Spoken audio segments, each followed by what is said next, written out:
Pwede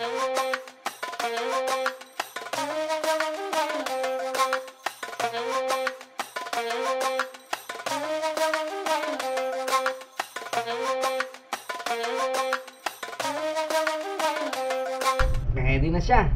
Pwede na siyang tirain. Okay guys, moment of truth. First bite.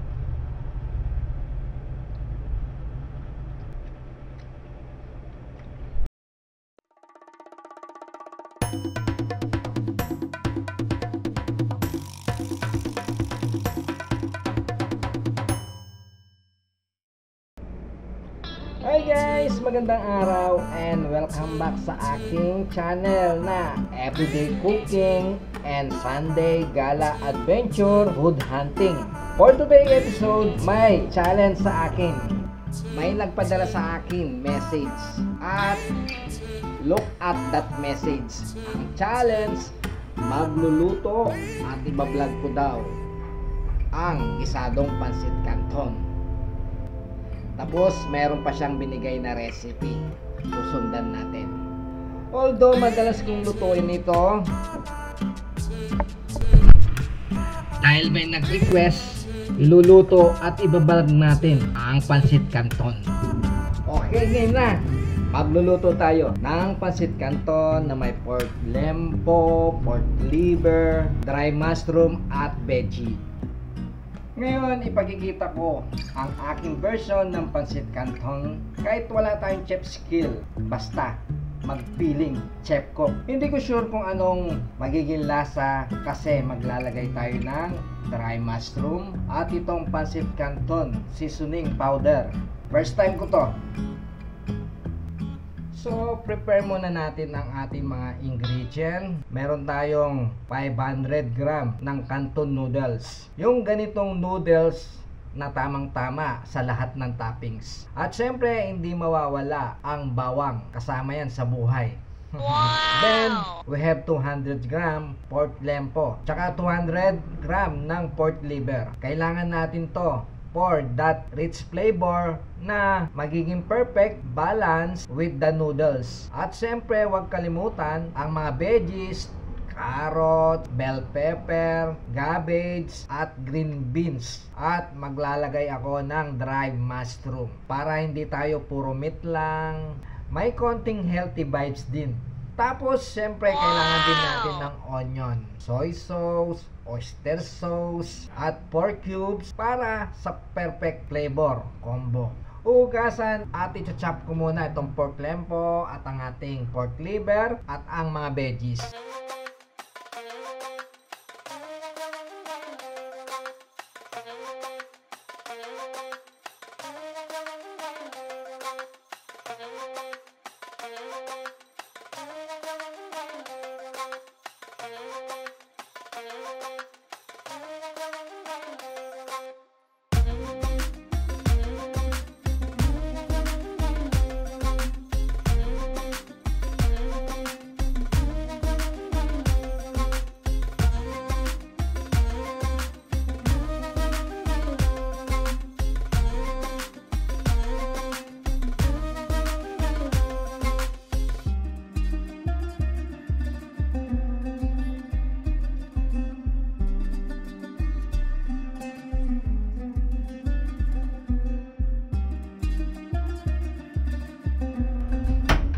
So, magpapainit na tayo ng ating wok at cooking oil.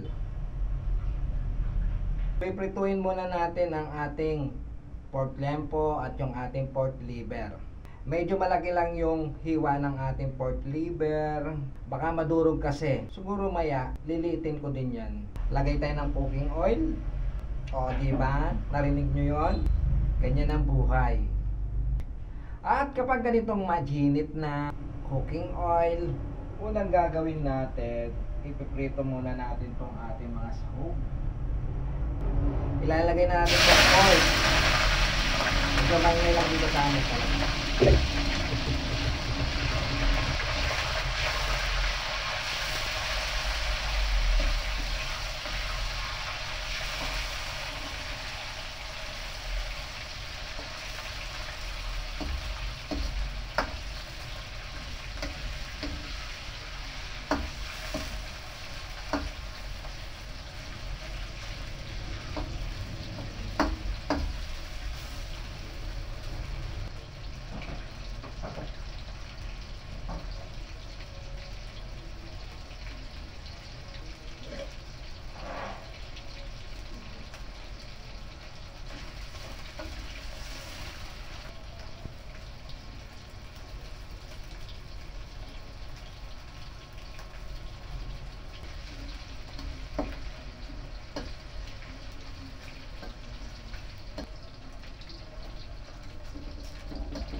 At kapag medyo brown na, isusunod natin itong pork liver.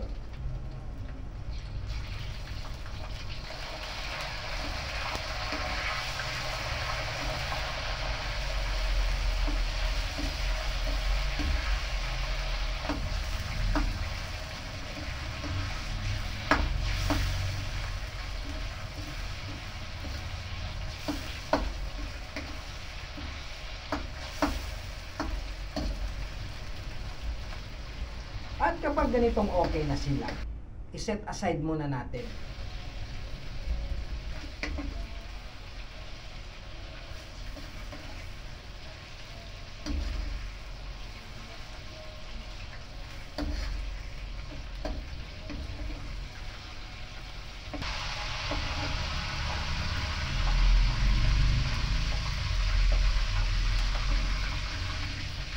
Tapos magigisa na tayo ng garlic at onion.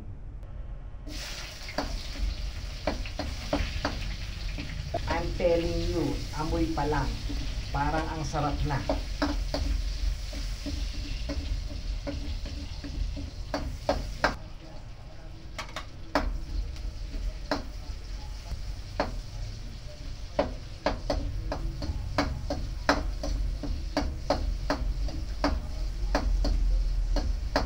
Ganyan-ganyan lang, gisa-gisa lang, saute-saute lang ng 30 seconds.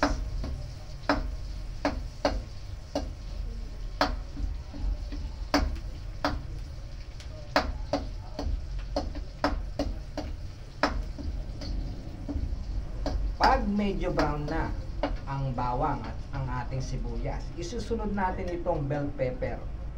Wala lang, gusto ko lang isunod itong bell pepper sa gigisa.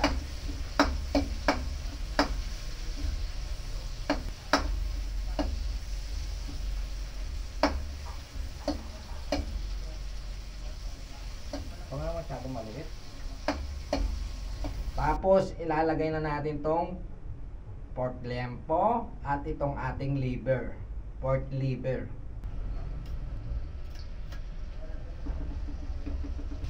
Huwag kalimutang lutuin mabuti kasi masarap na malutong sa labas pero malambot sa loob.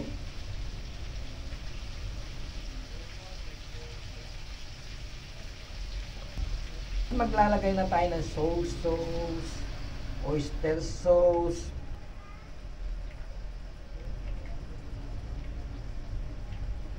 para sa flavor. Ito yung magiging secret weapon ng recipe. Huwag matakot sa lasa. Ilalagay natin tong dry mushroom. Hindi na siya dry kasi binabad natin sa water. Ilalagay na natin tong ating veggies. Huwag masyadong malalaki ang hiwa. Yung tama lang, sakto lang sa noodles.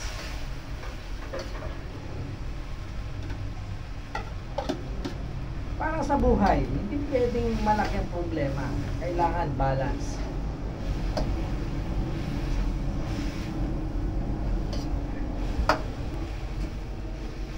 Maglalagay ako ng tubig. Simmer lang natin ng konti.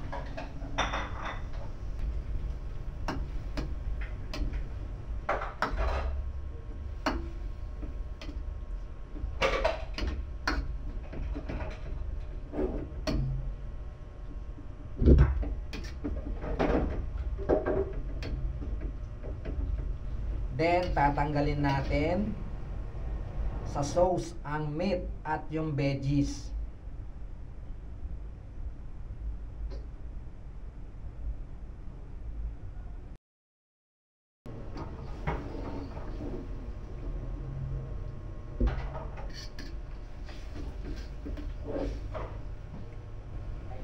Add natin itong pork cubes. Minsan may nagtatanong, pork cubes lang? Pero I swear, may magic yan. Hindi pwedeng pork cubes lang sa buhay.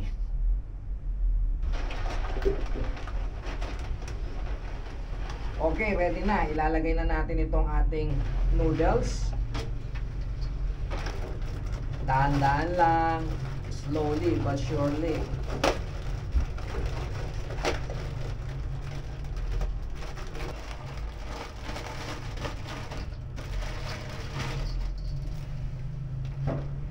Season na natin with salt and pepper, Canton mix powder, pangtimpla ng buhay.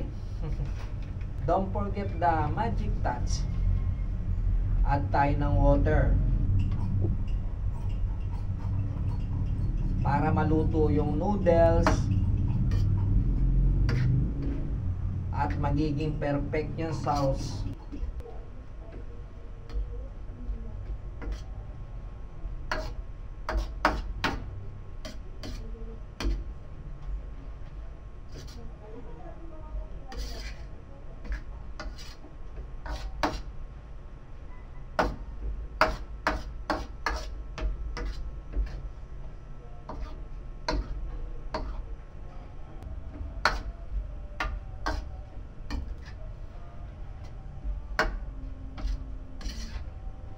Ngayon naman, ilalagay ko na tong ating meat at saka yung ating veggies.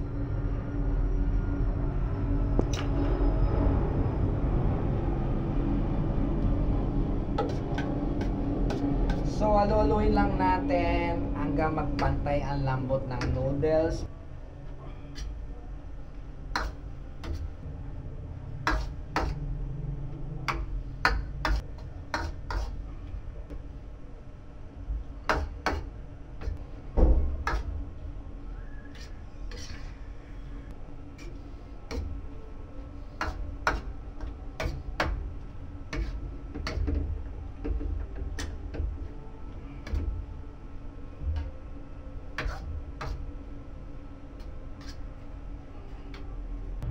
Pwede na siya. Pwede na siyang tirain.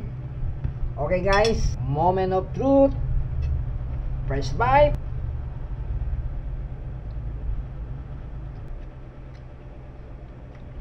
Oh my gosh.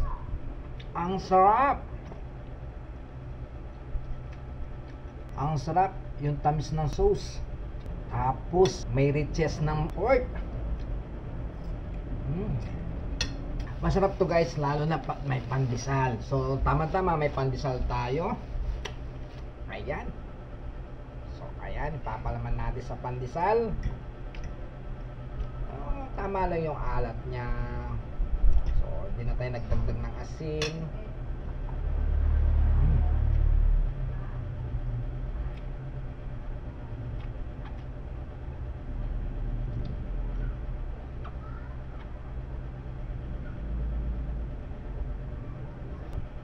Tapos yung yung mushroom, tikman natin. Hop. Sa tenga ng daga, dry mushroom. Suwat, napakasarap.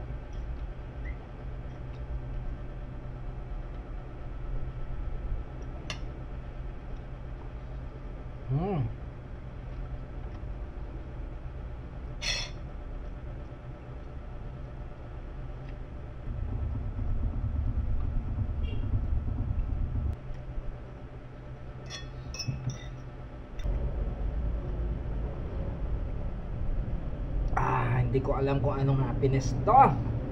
I-try ninyo with your family. Promise, pwede nyong gawin pang family recipe. Okay guys, kung na-enjoy ninyo ang pagluto natin, don't forget like, comment, and subscribe.